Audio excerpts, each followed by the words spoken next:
اعوذ باللہ من الشیطان اللعین الرجیم بسم اللہ الرحمن الرحیم السلام علیکم اللہم صلی علی محمد وآل محمد۔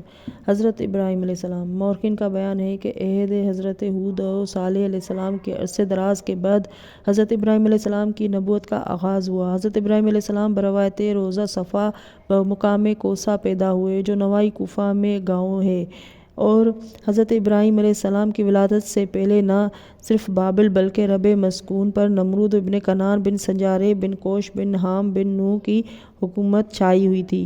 مورخین و محدثین کے غالب اکثریت کا کہنا ہے کہ ساری دنیا پر 6 شخصیتوں نے حکومت کی ہے، جن میں حضرت ذوالقرنین، حضرت سلیمان، نمرود، بخت نصر، سکندر، شداد اور حضرت ابراہیم علیہ السلام ذاک تازی کے عہد میں پیدا ہوئے تھے۔ بہرصورت نمرود روئے زمین پر حکومت کر رہا تھا، اور وہ اگرچہ کافر تھا، اپنے باپ دادا کی طرح بت پرستی کرتا تھا، لیکن اپنی رعایا کے ساتھ انصاف برتتا تھا اور انسانوں کی خوشحالی کی صحیح کیا کرتا تھا۔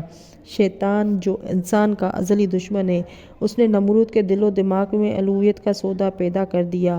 اسے سمجھایا کہ جس کی اتنی عظیم سلطنت ہو، اسے اس بات کا حق حاصل ہے کہ وہ لوگوں کی پیشانیاں اپنے سامنے جھکوائے۔ چنانچہ نمرود کے بھرے میں آ گیا اور اس نے اپنی شکل کے بت بنوائے اور عالم اطراف میں پھیلا دیے۔ حکم دیا کہ انہیں بتوں کی پرستش کی جائے اور میری خدائی علی العموم تسلیم کر لی جائے۔ چنانچہ اسے خدا مان لیا گیا اور ساری دنیا بالواسطہ بلا واسطہ اس کی پرستش کرنے لگی۔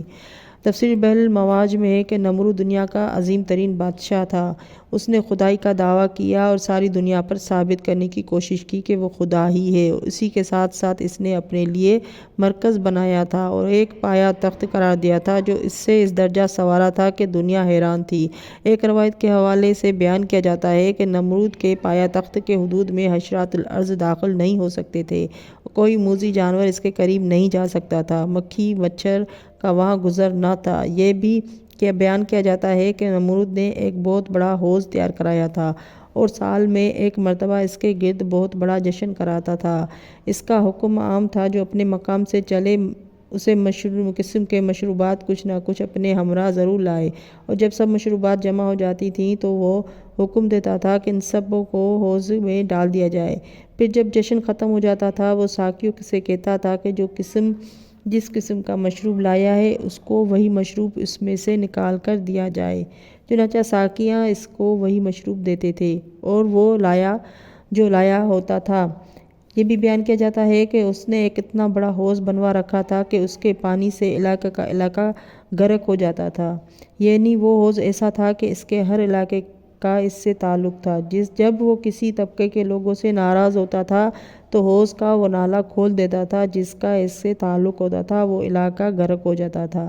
یہ بھی بیان کیا گیا ہے کہ اس نے اپنے دروازے پر ایک طلسمی بطخ بنوا رکھی تھی۔ جب کوئی اجنبی شہر میں پہنچتا تھا تو وہ بطخ شور مچاتی تھی اور تمام لوگ اس کی آواز سنتے تھے اور محافظین دوڑ پڑتے تھے۔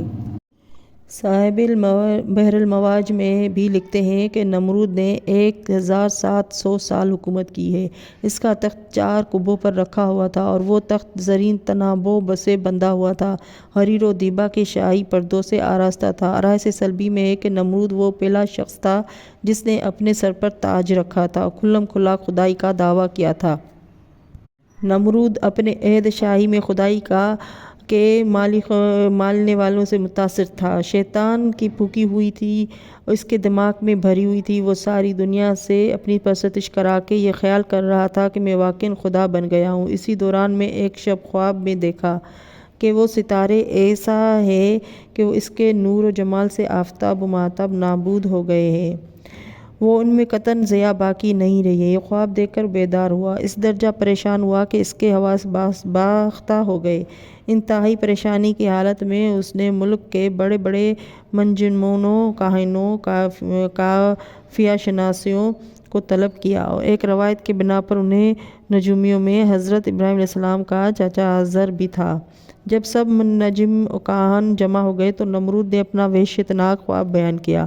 خواب کو سن کر تمام لوگ حیران رہ گئے اور سب نے سمجھ لیا کہ نمرود کی خیر نہیں ہے، اس کی خدائی مٹی میں مل جائے گی، لیکن کوئی اس بات کی ہمت نہیں کرتا تھا کہ خواب کے نتیجہ کو نمرود سے بیان کرے، کیونکہ وہ سخت جابر و ظالم تھا۔ بالآخر خالد بن عاص جو سارے منجمیوں کا سرتاج تھا بولا کہ اے ولی نعمت، نہایت افسوس کے ساتھ عرض ہے کہ آپ کا یہ خواب اجرام فلکی کے تاثرات کا نتیجہ ہے۔ اجرام فلکی کے اوضاع سے بالکل نمایاں طور پر یہ واضح ہوتا ہے کہ آپ کی مملکت میں عنقریب ایک ایسا بچہ پیدا ہوگا جو عجیب و شان و عظیم السلطان ہوگا۔ اس کی پیدائش آپ کی سلطنت اور آپ کی خدائی کے اختتام کا پیغام ہوگا۔ وہ پیدا ہونے کے تھوڑے دنوں بعد نئے دین کا آغاز کرے گا اور نئی شریعت کی طرف لوگوں کو دعوت دے گا۔ اس کا سب سے پہلا کام بتوں کو توڑنا، آپ کی سلطنت کو ختم کرنا ہوگا۔ نمرود نے کہا، یہ بتاؤ وہ بچہ پیدا تو نہیں ہوا؟ لوگوں نے کہا کہ ہمارے حساب سے وہ اب تک پیدا نہیں ہوا، لیکن عنقریب ہی پیدا ہونے والا ہے۔ نمرود نے بطور مشورہ کہا کہ اچھا، اگر میں ایسا کر دوں کہ عورتوں کے قریب مردوں کو نہ جانے دوں، اس وقت تک قدر عورتیں حاملہ ہیں ان کے حمل ساقط کرا دوں تو کیسا رہے گا؟ سب نے کہا کہ بس یہی ایک تدبیر ہو سکتی ہے، بے شک یہی کیجیے اور بہت جلد کیجیے۔ اللہم صلی علی محمد و آل محمد۔ ناظرین، میری ویڈیو اچھی لگے تو